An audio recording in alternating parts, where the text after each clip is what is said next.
vai compor o nosso último painel da manhã. Vamos aos nomes. Gostaria de pedir para subir novamente ao palco o Anderson Galvão, que é o curador do GETAP. Palmas para o Anderson.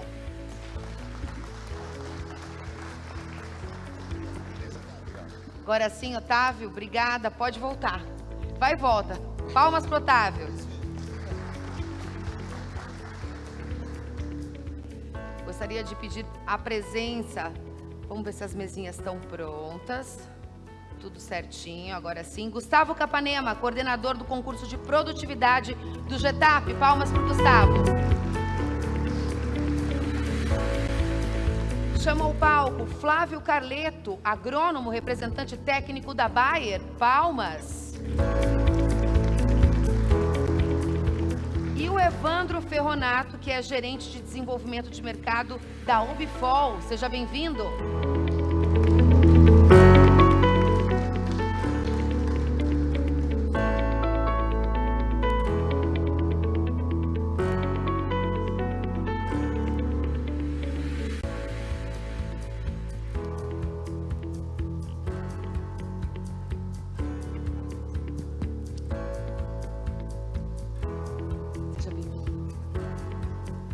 Agora sim a gente começa o último painel da manhã, esse painel técnico que falou, e muito bem colocado pelo Otávio, umas ponderações muito interessantes. Na verdade, Anderson, gira tudo em torno de produtividade, por isso que a gente está aqui também. Eu acho que gira tudo em torno de produtividade, Suelen, mas acho que por trás da produtividade tem uma palavra em comum a quase todas, para não dizer todas as frases que estão aqui. Persistência e resiliência. Uma palhada igual essa foto que o Otávio mostrou, dados que o Augusto mostrou na apresentação anterior. E se a gente voltar lá na fala inicial do professor Roque, não tem nada de curto prazo, não tem nada de imediatismo na agricultura. Então, construir sucesso, construir produtividade, construir sustentabilidade, aqui de novo, sempre na forma muito ampla, requer resiliência, paciência, disciplina. Então, tudo o que a gente está falando aqui de não tem produtividade sem paciência, não tem produtividade sem resiliência. Então, quando eu pego os dados e as informações que o Otávio acabou de mostrar para a gente, cara, cada foto daquela ali, cada gráfico daquele ali tem paciência, tem tempo. O agricultor, ele é, por natureza, um paciente, né? Ele é um disciplinado. Acho que esse é o grande ponto que está por trás de quem tem boa produtividade. Otávio, agora você estava explicando, né, toda essa química, essa alquimia que tem em torno da produtividade, e você precisa de muito estudo, né, e muita compenetração para você conseguir chegar a índices tão altos como esses, que a gente viu e que a gente vai conversar com o Gustavo depois sobre esses índices. Eu queria que você falasse um pouquinho do papel do consultor, do engenheiro que vai até o campo e passa para o produtor rural. Na verdade, o produtor rural, como o Anderson falou, ele é muito resiliente, muito paciente, e ele também sabe ouvir, né, toda a qualificação que vocês levam ao campo, não é mesmo? Bom dia para todos, né? Satisfação estar aqui. Nós temos dois Otávios, é isso? Não, desculpa, eu entendi Flávio. Não, tudo bem. Não tem problema, Flávio, na sequência. Pode ser, Otávio, por favor. O nosso papel, cada vez mais, ele ganha uma importância, porque houve um tempo que o consultor levava novidade, na minha opinião. Ele levava o que era novo. Tem essa nova tecnologia, tem esse novo manejo. E agora eu sinto, né, que cada vez mais o consultor dentro de uma fazenda, principalmente com a nova geração de agricultores, né, do processo de sucessão, ele é o filtro de entender o momento que está o agricultor e qual tecnologia que ele já está apto para receber e aplicar, né? Porque é um desafio muito grande. O produtor, no final, ele se sente perdido, né? Alguns me dizem, mas mudou tudo do ano passado para esse? Infelizmente mudou, a gente vai ter que mudar um monte de coisa. E não existe verdades absolutas, ela vai mudar todo ano, né? Então, entender toda essa plataforma de soluções que nós temos e saber qual que é o momento daquele produtor, para mim, é a grande diferença que uma boa consultoria tem que levar ao cliente. Porque ele se sente perdido no final do dia, né? E ele toma muitas decisões e tudo muda muito rápido. Perfeito. Gustavo, como é que tem sido o teu trabalho? Como é que você tem desenvolvido o teu trabalho junto a esses produtores, né, nessa curadoria aí desse concurso de produtividade que tem movimentado os campos brasileiros, os campos de milho? Eu acho que, sem exceção, desde a primeira edição do concurso, a gente vê que todo produtor do GETAP, ele tem um pacote tecnológico muito robusto.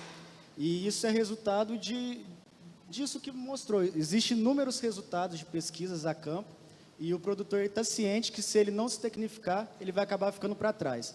Então, ele está sempre procurando saber novas práticas, novidades, para poder investir e ter resultados melhores.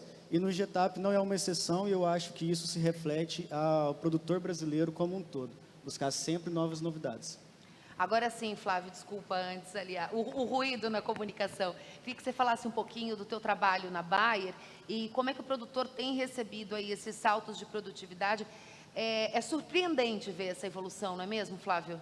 Isso mesmo. A satisfação está aqui e eu tenho um histórico já de quase 29 anos com a cultura do milho, né, dentro do Rio Grande do Sul. E aquilo que mostrou aqui, nós trabalhou muito nesses anos o trabalho de construir produtividade, né? Então, no histórico, a gente se conhecia, esses 100 sacos por hectare, uma produtividade absurda. Hoje, nós estamos aqui com muitos produtores superando os 300.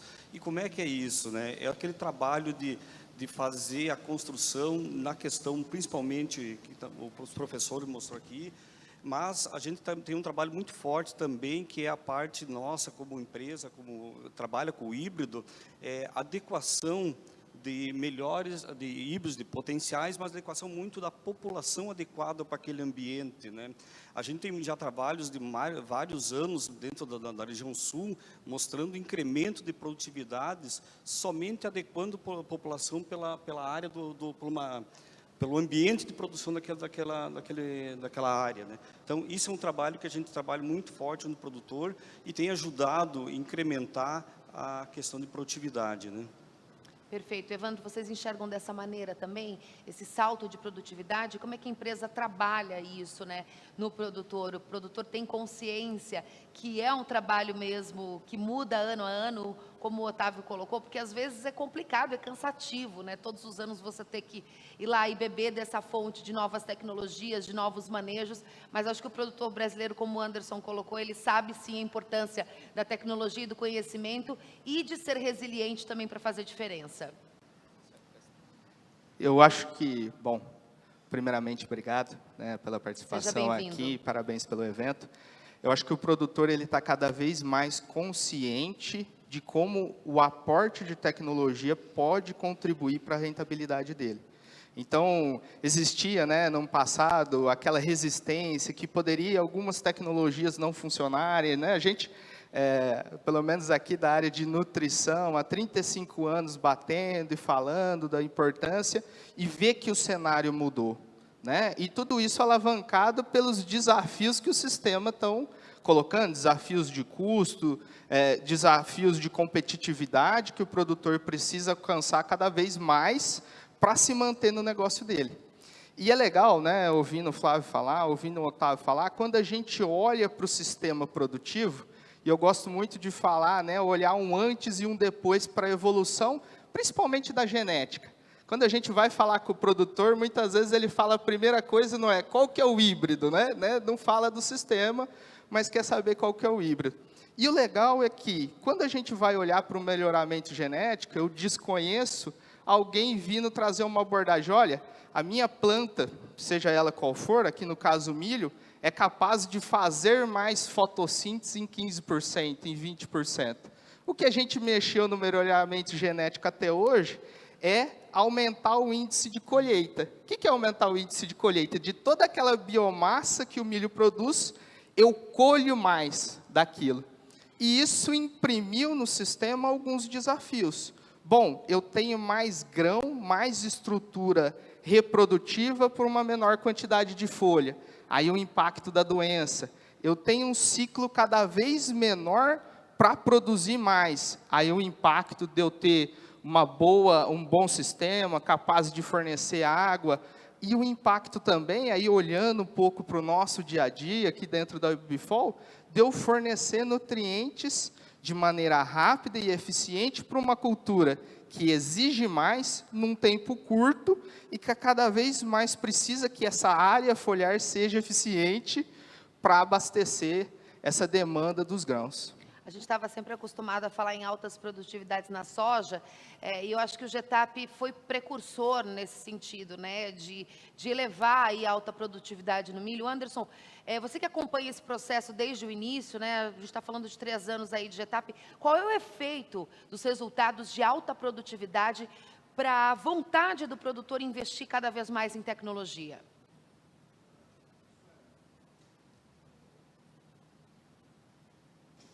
Alô, alô? Agora foi. Acho que o primeiro ponto aqui é que eu sou muito do mundo da estatística, né? A estatística de milho no Brasil, a estatística de produtividade no Brasil, ela nos leva a vários enganos. Então, quando eu pego o dado da Conab, o dado de IBGE, até mesmo alguns dados estaduais que são disponíveis, e a gente vê lá produtividades médias de 6 toneladas de milho por hectare, 6,5 toneladas de milho, 7 toneladas de milho por hectare, são números que claramente não condizem com a realidade. Ele não é nem desatualizado, ele é incorreto. Eu me lembro quando, na gestão anterior do Ministério da Agricultura, a gente até teve discussões com a Conab sobre uma revisão metodológica em como apurar a produtividade de milho no Brasil. E eu acho que mais importante do que isso, esse dado equivocado, ele leva a recomendações equivocadas também. Então, muitas vezes o agricultor fala, o Brasil é um país de baixa tecnologia na produção de milho. Não é. Nós somos de altíssima tecnologia na produção de milho, dadas as condições de clima, de solo, e o fotoperíodo que a gente tem no Brasil. Para comparar a produtividade de milho do Brasil com Iowa nos Estados Unidos, nós estamos comparando cebola com tomate, são bichos diferentes, apesar dos dois lugares estarem com a produção de milho. Então, quando a gente vai para uma amostra dos produtores que estão na vanguarda de produtividade, Suelen, são produtores assim, de altíssima sofisticação, no manejo de solo, na seleção de híbrido, na definição de plantabilidade, na definição do manejo agronômico. E aí você vê números que a gente vai ter daqui a pouco, após o almoço, comparáveis com as produtividades de Iowa nos Estados Unidos, numa condição muito mais adversa, de fotoperíodo, de temperatura, de chuva, de solo e assim por diante. Então, acho que todos esses elementos aqui, eles servem para quebrar o paradigma, e aí a gente fala muito do milho ter protagonismo. Milho brasileiro é tão sofisticado, é tão tecnológico quanto uma lavoura de soja, uma lavoura de algodão, e equiparado a uma lavoura de milho americana, que é a referência que a gente sempre tem. E tudo isso, como eu disse, é a consequência da combinação de todos esses elementos, de todos esses fatores de produção. Eu vou fazer um bate-bola agora com o Otávio e com o Gustavo, porque eu vou deixar a parte ruim para o Otávio. Eu quero que você fale sobre os gargalos hoje da produtividade. Qual que você destacaria como principal inimigo da alta produtividade no milho hoje no Brasil, Otávio? Primeiro você. Sem dúvidas nenhuma, quando a gente pensa nesse milho de alto potencial, é que a gente não está tratando ele da maneira que ele foi melhorado para ser, né? Eu faço uma analogia junto à pecuária, né? O melhoramento do boi tirou o boi zebu e criou o Angus, né? O tratamento dele é diferente, ele vai para uma sala com conforto térmico, né? Ele se alimenta diferente, né? A dieta é diferente, e em muitas situações nós estamos com um material genético para produzir 300 sacas, tratando ele como a gente tratava o material para produzir 80 sacas. E o gargalo, na minha opinião, está aí. A gente tem a genética, né? Está faltando o ajuste de manejo e olhar para o milho como o potencial da alta produtividade. Então, se a gente não mudar o manejo e o melhoramento genético continuar entregando produtividade com precocidade, isso tende a aumentar a volatilidade da produtividade, que é como a gente vê. Alguns acertam e a produtividade é muito alta, mas muitos estão embaixo. Isso é ruim para a média, né? Gustavo, a parte boa agora do combo da alta produtividade, você que tem contato com esses produtores que fazem a diferença e que a cada ano nos surpreendem com a alta produtividade, né, com sacas aí atingindo 300, é formidável. Eu acho que uma coisa muito favorável a esse produtor é a ambição dele de nunca estar satisfeito com o que ele atingiu. Então, se ano passado ele atingiu 300, no ano que vem ele está querendo 350 e assim por diante. E nisso entra isso de fazer um planejamento antecipado, porque não adianta você ter um híbrido de qualidade, mas você não fazer um manejo bem feito, tanto nutricional quanto de proteção de cultivos. Então, eu acho que o produtor está cada vez mais percebendo que é uma empresa, que ele tem que se planejar e conseguir ter uma equipe qualificada, parceiros qualificados para colocar isso em prática. Eu acho que isso é um desafio das multinacionais, né, Flávio? Você desenvolver a tecnologia e mostrar para o produtor como que ela é usada, porque se ela é usada de uma maneira errada, como o Otávio bem colocou, o manejo ele é importantíssimo na aplicação de tecnologias para aumentar a produtividade, para dar plus à produtividade. E é bem nítido nas apresentações aqui que existem muitas práticas que são de construção de produtividade e práticas que a gente usa para manter a produtividade. E as práticas de construção, ela é muito relacionada, toda essa parte de fertilidade que você comentou aqui, mas muito em conhecer, e o nosso saudoso Dirceu Gassi sempre comentava, a produtividade, ela é muito relacionada à quantidade de conhecimento que você coloca por metro quadrado. Isso determina muito, assim, quanto é que nós vamos buscar de produtividade. Muito em cima do que nós vamos fazer para buscar, porque potencial existe, né? Então, e nós estamos numa região, nesses 2 anos que eu estou junto e participando com o GETAP, muitos produtores, cara, irrigado ali, nós tínhamos 2 anos extremamente secos no Rio Grande, produtividades acima de 300 sacos, coisas que é um histórico de construção de muitos anos, né? Então, é bonito de ver isso aí, qual que é o limite do potencial do milho? Não sei, é uma coisa que é impressionante, né? Todo ano a gente supera aí 5, 7, 10%, e a gente vai ver isso aí crescendo dentro do GETAP, né? Evandro, agora, e as empresas têm falado a língua do produtor quando o assunto é produtividade? Porque isso é importante, né? Habilitar todo o corpo técnico, todos os funcionários e colaboradores, para que essa comunicação ela não tenha ruídos, ela seja bastante assertiva. Em relação à comunicação, né, de manejo para o produtor, tem uma frase que eu gosto muito, que ela diz mais ou menos assim: para todo problema complexo, existe uma solução fácil, barata e que vai fracassar miseravelmente. Então, cada vez mais a nossa comunicação com o produtor tem que ser de manejo, tem que ser de sistema, tem que ser de várias formas, de vários assuntos, né? A gente não pode se dar ao luxo de falar somente de uma área do conhecimento que envolve o manejo, né? A gente tem que falar desse manejo como um todo, e aí sim, entendendo as complexidades desse manejo, e no qual, né, tem o híbrido, tem o ambiente, tem todas as questões operacionais, entendendo tudo isso, como que a gente posiciona melhor uma tecnologia. E eu acho que é legal todo mundo aqui, né, dentro da sua realidade, sabe que não existe uma tecnologia boa ou ruim, mas uma tecnologia mal posicionada. Então, esse cuidado de ser técnicos ao ponto de entender os desafios do sistema. Perfeito. Vamos às perguntas? As meninas estão posicionadas. Quem tem pergunta para esse corpo técnico aqui? Olha que é agora ou nunca. Vamos às perguntas. Esse pessoal aqui entende de alta produtividade. Quem tem pergunta? Vamos, pessoal, vamos se soltar. Eu sei que o painel é pré-almoço, o pessoal está um pouquinho desalimentado, mas daqui a pouco a gente já se alimenta. Vamos tocar o painel aí, vamos terminar. A gente tem mais 12 minutinhos de painel. Vamos elaborar perguntas? Por favor. O microfone aqui, por gentileza. Acho que dispensa apresentações, mas eu peço gentileza para que...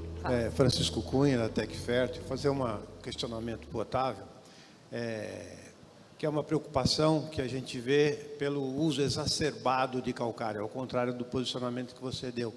Então, eu acho que hoje nós temos um problema com o uso excessivo de calcário, pela qualidade do calcário e pela forma de aplicação. Então, a minha preocupação é a seguinte, que a mensagem seja dada como você tem no experimento. É começar, quando começa do zero, começar certo para não refazer depois.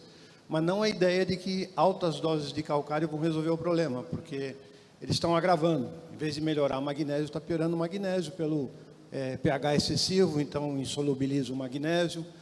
O excesso de calcário não deixa o magnésio solubilizar e o produtor está cada vez usando mais. Então, nós precisamos levar, ao contrário, um alerta. Aqueles que estão aplicando calcário sem incorporação, visando a correção do solo, deveriam ter uma atenção redobrada. Então, deixar duas mensagens. A hora de fazer certo é no começo. E depois que se a coisa estiver errada, estudar o seu problema para ver como que ele vai contornar, né? Porque aí não é só aumentando a dose porque acha que não está funcionando. Enfim, é só um questionamento que eu queria deixar para essa reflexão. Eu concordo plenamente com as suas palavras, e essa mudança foi muito rápida do mercado, né? Poucos anos atrás, a gente, como Reagro, ia em muitas regiões para falar do benefício do calcário, porque ele era subutilizado. Isso pouquíssimo tempo. Inclusive, quando a gente mostrava dados de aplicações, por exemplo, de doses acima de 5 toneladas, era uma coisa absurda, né? E eu acho que, como todo nutriente, ele tem uma dose-resposta. E muita gente está errando na dose-resposta do calcário, que chega num ponto que ela para de ter a resposta, né? E você não tem por que aplicar mais. Nas áreas de abertura está muito claro, né? Não é ir para 20, 25, 30. É você saber o ideal que você precisa para o seu solo. E aquelas áreas que já estão abertas, como o senhor bem citou, é muito critério, né? Se a gente for querer resolver na marra, aplicando uma dose muito alta na superfície, muitas vezes não vai resolver o problema. Tem que ter um estudo técnico de viabilidade econômica junto, para ver se é a hora de começar o sistema de novo, para ele começar correto. Eu tenho visto isso, e é uma decisão muito difícil, porque envolve um gasto, né, de dinheiro que tem que ter o retorno comercial. E olhar sempre por um dos principais indicadores que tem dentro de uma fazenda, que se chama produtividade. Muitas vezes você olha pouco para ele, parece um pouco irônico, né? Mas se discute muito o solo, se o pH está alto ou baixo. Como está o histórico de produtividade dessa área? Ele vem aumentando ou diminuindo com o aporte de tecnologia? Porque se ele está aumentando, não faz sentido a gente, né, focar nesse talhão agora. Então, é sempre aliar o solo com o histórico de produtividade, né, e tomar cuidado de não querer resolver na marra, como você disse aí, aumentando as doses em superfície. Perfeito. Mais uma pergunta. A gente tem um tempinho para mais uma perguntinha antes da rodada final. Quem se habilita? Quem tem perguntas? Por gentileza.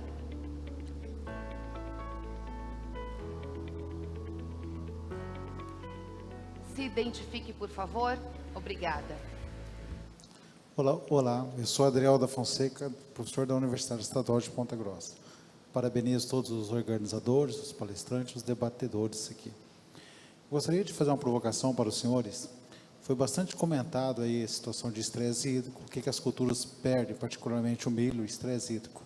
Pensando em milho primeira safra, né, que é o objeto aqui desse evento, sabendo as condições do sul do Brasil, particularmente muita chuva, o que o senhor sugere, o que a gente está perdendo de produção de milho devido à má infiltração da água no solo? Muito obrigado. Obrigada a você pela participação. Quem se habilita, Otávio? Sim, posso começar aqui. Pensando no excesso de chuva, que muitas vezes vem aliado à nebulosidade ainda, né, que é algo que o milho não gosta de jeito nenhum, ele é uma planta que precisa de muita luz. O que eu vejo muito a gente não está discutindo a capacidade do solo de reter água. Muito pouco se discute a parte física. Nós fomos dentro da fertilidade e abandonamos a física biológica durante um tempo e ficamos muito no químico, né? Porque o carbono dentro do sistema, ele nos dá essa capacidade de infiltração na água, né? Isso é muito comum nas áreas de pivô, né? Monta-se às vezes uns projetos em pivô e vai passando os anos com o manejo inadequado, ele perde a capacidade daquele solo de infiltrar água, né? Por que não está infiltrando mais, né? E dentro de um ano de excesso de chuva, né, pensando aí durante o verão, a capacidade de infiltrar essa água ao solo, para mim, é um grande diferencial, né? Agora, Flávio, tem esse desafio também, né, geográfico. que o produtor enfrenta, né? Você trabalha no Rio Grande do Sul, tem outras pessoas aqui de diferentes lugares do país. O produtor precisa ser muito preciso quando ele escolhe algumas técnicas e também precisa entender que a meteorologia ela está muito alternante nos últimos anos. Isso mesmo. Por isso que o nosso trabalho como representante comercial é posicionar muito bem os nossos produtos para aquela situação, muitas vezes, de perspectiva climática e a lavoura do produtor, né? Então, ele trabalha muito consciente, assim, de nem sempre aquela recomendação que está, muitas vezes, o material tal, vou trabalhar com 70, 75 mil plantas. Muitos casos, a gente tem que adequar para aquela realidade, tipo assim, cara, é um ano mais seco, vamos trabalhar com um pouco menos população, vamos adequar um plantio mais cedo, posicionar corretamente para evitar as perdas maiores, porque, que nem 2 anos de estiagem, o produtor acaba muitas vezes desacreditando um pouco com a cultura, né, por ter uma baixa rentabilidade, né. E a gente sabe que nós, tradicionalmente, ali, em condições normais de clima adequado, nós temos um potencial muito grande no sul para a produtividade ainda, Essa é a questão, né? A gente se pergunta sobre o que é propício, mas com essa alternância do clima, né, Evandro? É complicado você, na verdade, ser preciso em algumas situações e é um papel muito importante das empresas também fazer esse posicionamento, como o Flávio falou.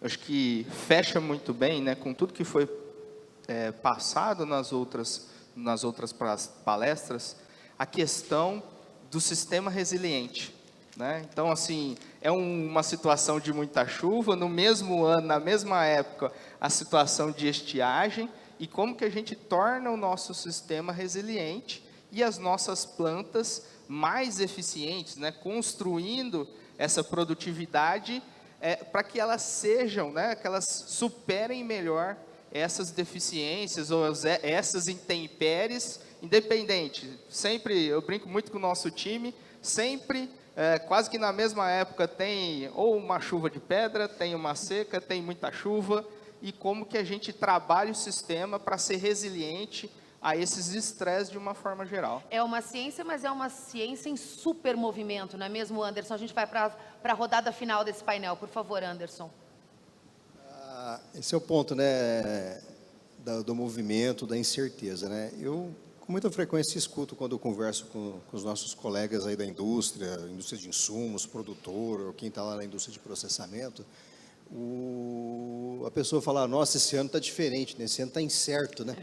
Eu falei, não, esse ano está igual, é igual que todo ano é diferente, não tem um ano igual ao outro, né? Ou como o Evandro falou, é porque choveu mais, choveu menos, então essa é a característica do negócio, lidar com essa incerteza, lidar com a inovação constante que muda tudo ao mesmo tempo, porém, de toda essa incerteza, é bacana quando você olha um gráfico de longo prazo, você vê o crescimento constante da produtividade da soja, da produtividade do milho, da produtividade do algodão, de outras culturas agrícolas, e, no limite, o próprio crescimento da produção como um todo.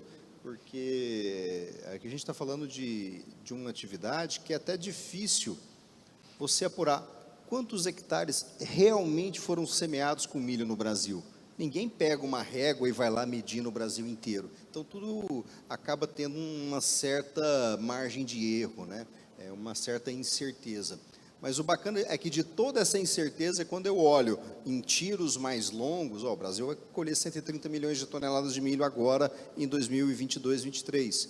A gente colhia 80 milhões de toneladas 5 anos atrás, 40 milhões de toneladas 10 anos atrás, 20 milhões de toneladas 15 anos atrás. Então, esse crescimento, apesar das incertezas, apesar da volatilidade, nos leva a crer que, de uma forma ou de outra, todo esse pacote tecnológico discutido aqui neste painel, no painel anterior, ele, por uma obra divina, por uma mão invisível do mercado, ele está funcionando, e isso explica o sucesso e vamos dizer assim, a competitividade que nós temos como setor agrícola. Otávio, suas considerações finais, por gentileza. Gostaria de deixar 2 considerações finais. A gente está passando de um processo que, para a próxima safra do milho-verão, a margem deu uma estreitada, né, em relação aos 2 últimos. Então, muito cuidado, porque ao reduzir custos, a produtividade pode ser afetada por algum risco técnico. E o que está fazendo a diferença na planilha de rentabilidade é a produtividade. Então, muito cuidado com algumas decisões que mexem com enxugar custo, ver mesmo se ela não vai afetar a produtividade, porque é a produtividade quem vai fazer a diferença dentro da rentabilidade. E uma outra, a gente tem um olhar para ambiente de produção. Muito bem citado, né? A gente já tem feito isso em alguns clientes, dentro de um mesmo talhão, com variação de população de milho, né? Porque o milho é muito sensível ao ambiente, conseguindo em alguns ambientes de alta aumentar a população e de baixa abaixar essa população, dentro de um mesmo talhão, fazendo de fato, né, aquilo que a gente considera como agricultura de precisão. Gustavo, a gente quer te ouvir, mas a gente quer spoiler, a gente vai se surpreender com a produtividade desse ciclo? Eu acho que a mensagem final que eu queria deixar é justamente para aumentar essa expectativa para o nosso pós-almoço, que nada melhor do que mostrar os exemplos que a gente tem aqui presente de altas produtividades para falar de produtividade, né? Então, vou segurar um pouco o spoiler, mas os números estão surpreendentes e depois do almoço a gente fala um pouquinho a mais sobre isso. Flávio, representante técnico da Bayer, obrigada, suas considerações finais. Essas informações por parte da empresa para buscar essa adequação sempre de máximo resultado, tem muitas ferramentas hoje disponíveis dentro da Bayer que está público aí e disponível, né? Temos hoje um programa chamado Valora, que é um trabalho bem interessante de buscar uma qualificação maior em termos de resultado. Nós temos hoje a plataforma da Bayer, que é o FieldView, que tem prescrições, que já tem algoritmos lá que levam informações para buscar uma população adequada por ambiente. Então, são muitas coisas importantes que estão disponíveis para ajudar o produtor na busca do resultado, né? Obrigada, Flávio. Evandro, obrigada pela participação. Suas considerações finais.